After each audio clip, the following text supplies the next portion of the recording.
Ô đạm trường lão ơi rồi mà vinh rồi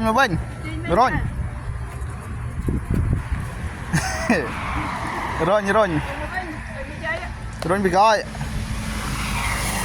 à trời ơi